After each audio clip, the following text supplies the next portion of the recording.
c'est pour parler de ses vacances, de ses déclarations chocs, de sa fête d'anniversaire ou bien même de certaines histoires non fondées qui sont fausses, il y a du monde. Mais bizarrement, sur ce genre de déclaration, j'ai vu personne en parler, mis à part des Barcelonais. En gros, il explique qu'il a demandé à sa mère la maison qu'elle voulait et qu'il lui donnerait tout ce qu'elle désirait. C'est normal, c'est sa daronne quoi. Il dit ensuite que c'est sa reine, que c'est la personne la plus précieuse pour lui et qui veut que son bonheur. Et la partie intéressante c'est, je vois mon petit frère profiter de l'enfance que j'ai toujours rêvé d'avoir et cela me rend plus qu'heureux. Je vois mon père en paix chez lui et ma grand-mère sereine chez elle. C'est tout ce qu'un enfant peut souhaiter. Je me souviens quand mon père a été poignardé, c'était effrayant, je n'avais que 16 ans et je voulais y aller, mais mes cousins ne m'ont pas laissé entrer. C'était trop dangereux. Je ferai don de 100 ballons à ma ville de Rocafonda. J'y ai grandi et parfois on jouait sans ballon. Quand on parle de Lamine, certains oublient que c'est juste un jeune qui a grandi dans un quartier défavorisé, un quartier d'ailleurs auquel il fait honneur H24 avec cette célébration. Bien même les pubs qui tournent dans son quartier, la collaboration avec Adidas avec ce logo. En bref, un jeune qui a sorti sa famille de la galère et qui est actuellement en train de faire vivre la vie de rêve à son petit frère, une vie qu'il aurait rêvé avoir quand il était plus jeune, qu'il est d'ailleurs maintenant en train de vivre. Certains lui reprochent de ne pas être assez concentré. Et son propre coach déclare: Lamine passe 4 heures par jour à la salle de sport, la physiothérapie, la nutrition et le suivi psychologique. J'appelle cela l'entraînement invisible. En rajoutant aussi, il y a une différence entre l'image publique de Lamine et la réalité de la personnalité de Lamine. Pour vous dire à quel point les gens max. Il rajoute aussi: je me fiche de ce qu'on dit de moi, je m'y suis habitué. Avez-vous déjà vu un jeune de 18 ans aller à une fête ou avoir une petite amie? Après, il explique que même s'il subit du racisme tous les jours, il s'en fiche, il y prête pas attention. Il explique ensuite que même si tu joues au Real ou à l'Atlético, en sélection, ils s'entendent tous bien. Et que c'est important pour bien jouer sur le terrain. En rajoutant aussi les déclarations de Carvajal qui expliquent clairement que le Lamine qu'il a connu à l'Euro et le Lamine de maintenant c'est le même, qu'il n'y a pas eu de changement. Mais à ce qui paraît, il a pris la grosse tête. La dernière déclaration où il explique que c'était marrant qu'une femme a menti en disant qu'il choisissait les filles de telle ou telle manière, ça n'avait aucun sens, qu'il voulait juste le diffamer. Beaucoup ont fait des vidéos sur cette polémique. Lorsqu'elle a avoué qu'elle s'est trompée, bizarrement, personne n'en a parlé. Donc au final, tout le monde retient la polémique qui est fausse. Lorsque le vrai sort, c'est silence radio. Enfin bref, sinon vous les gars, vous en pensez quoi? Ramenez-vous sur Snap, on s'ennuie. Breaking news, mais Madeleine, une dinguerie vient de se passer à l'entraînement. Du coup, Alonso a été obligé de prendre des mesures. Du coup, il a renvoyé le joueur chez lui. Ah, vous n'êtes pas prêts. Vous n'êtes pas prêts.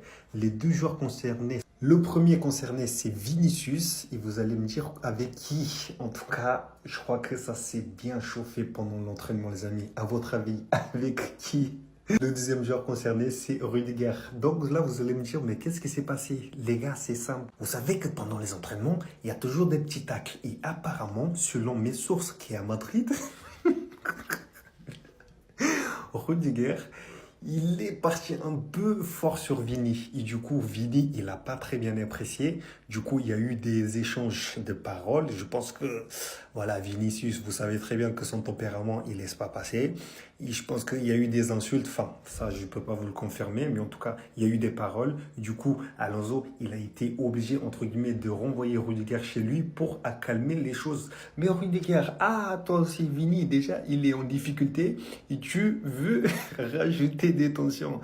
Non, les amis, le groupe marche très bien. Et là, on apprend qu'il y a des tensions. Non, tout sauf ça, les amis, tout sauf ça. Ça, on n'en a pas besoin. Merci Alonso d'avoir pris les mesures nécessaires. Je vous mets au défi de me donner un duel entre un attaquant et un défenseur plus incroyable que celui-là, les gars. D'un côté, on a Cristiano Ronaldo, l'un des meilleurs joueurs de tous les temps, si ce n'est le meilleur joueur de tous les temps pour certains. En face, on a Dani Alves, l'un des meilleurs latéral droits de tous les temps, si ce n'est le meilleur latéral droit de tous les temps pour certains, les gars. Et les deux s'affrontaient lors du Classico le plus incroyable au monde, les gars.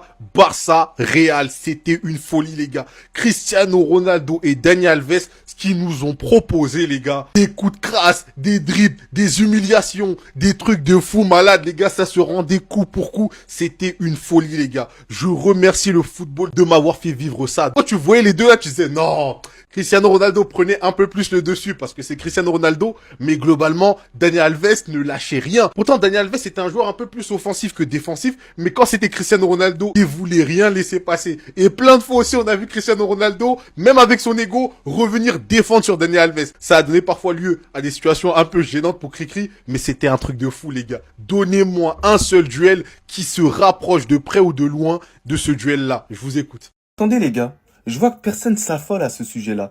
Jude Bellingham sera probablement de retour très rapidement du côté du Real Madrid, ce qui fait que les places vont être chères de fou furieux. C'est très bien que Jude Bellingham, avec le statut qu'il a, il aura une place de titulaire instantanément. C'est le premier qui sera aligné, ça n'en fait aucun doute. Je sais pas si ce sera au poste de numéro 10, de numéro 8 ou bien de numéro 6. On sait que Aurélien Tchouaméni est une pièce maîtresse pour Xabi Alonso, donc il ne bougera pas de la sentinelle. Il sera probablement en concurrence avec Eduardo Camavinga, après ça dépend de l'utilisation position que Xabi Alonso fera de Eduardo Camavinga. Les gars, sincèrement, entre Valverde et Arda Güler, je suis sûr qu'il y a quelqu'un qui va sauter. Et je pense pas que ce sera Arda Güler parce que c'est un peu le chouchou aussi de Xabi Alonso. Il apprécie de le mettre en tant que titulaire. Donc moi, j'ai peur que au final, ce soit Valverdinho qui paye les frais. Et ce serait hyper dommage. Moins qu'il passe à 3 pour pouvoir mettre davantage de milieu de terrain ou qu'il passe dans l'ancien système de Carlo Ancelotti. Ce qui m'étonnerait énormément parce que ça ferait qu'il enlèverait un attaquant. Donc dites-moi un peu en commentaire ce que vous pensez. Est-ce qu'il faut mettre Jude Bellingham à la place d'un joueur ou est-ce qu'il faut rajouter un milieu de terrain? Mais sinon, en vrai, c'est à toi. Monte comme bihamdullah. Je demande votre attention. S'il vous plaît, écoutez-moi. Derrière moi, c'est Kylian Mbappé. Je le présente à personne. Mais s'il vous plaît, est-ce qu'on peut arrêter, à chaque fois qu'il y a un magazine français qui sort un classement, de vouloir mettre Kylian à chaque fois dans une place qu'il ne mérite pas? Kylian est un grand joueur. Il n'a pas besoin de votre pitié. Il sera placé en numéro 1, en numéro 2 ou en numéro 3 d'un classement qu'il mérite. Parce que quand je vois les récompenses du 11 d'or et que Kylian Mbappé, il est devant Achraf Hakimi qui fait une meilleure saison, que Pedri qui fait une meilleure saison, que Rafinha qui fait une meilleure saison, que Salah qui fait une meilleure saison, que Nicolo Barella qui fait une meilleure saison. Alors oui, Kylian est un super joueur, mais donnez-lui les récompenses qu'il mérite et arrêtez de le surclasser. Ça va pas l'aider plus que ça. La récompense, elle a été donnée à Dembélé et c'est mérité.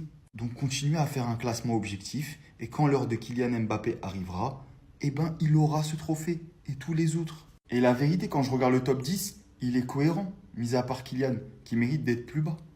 Ousmane Dembélé remporte le 11 d'or décerné par 11 mondial. Ah, ça sent l'euro. On va regarder si ça sent vraiment l'euro. 2019, Sadio Mané. Ah, j'imagine que ça devait sentir l'euro pour lui aussi. Il n'a pas eu le ballon d'or. 2020, X. Je sais pas c'est qui. 2021, Karim Benzema. Ça devait aussi sûrement sentir l'euro pour lui. Il n'a pas eu le ballon d'or. 2022, Karim Benzema. Et là, effectivement, ça sentait l'euro, il a eu le ballon d'or. 2023, Erling Haaland. Il devait aussi avoir une odeur d'or. Pourtant, il ne l'a pas eu. 2024, Vinicius. Tout ça, là, c'est les dates des gens qui ont eu le 11 d'or. Hein. Enfin, le 11 d'or. Ça devait aussi sentir l'euro pour lui. Pourtant, il ne l'a pas eu. Alors, je ne comprends pas comment on peut déduire que le fait de gagner le 11 d'or, c'est équivalent au fait de gagner le ballon d'or. Enfin, ça veut dire qu'on va gagner le ballon d'or, sachant que 1, 2, 3, 4 joueurs qui ont eu le 11 d'or n'ont pas eu le ballon d'or. Sur 6, dont une année qui n'avait pas été votée, donc sur 5, techniquement. Voilà, c'est l'info. Je le donne. D'ailleurs, ici, c'est Rodri, d'accord, mais ici, c'est Messi. Ici c'est Messi et ici c'est Messi. Voilà, parce qu'on parle jamais assez de Messi.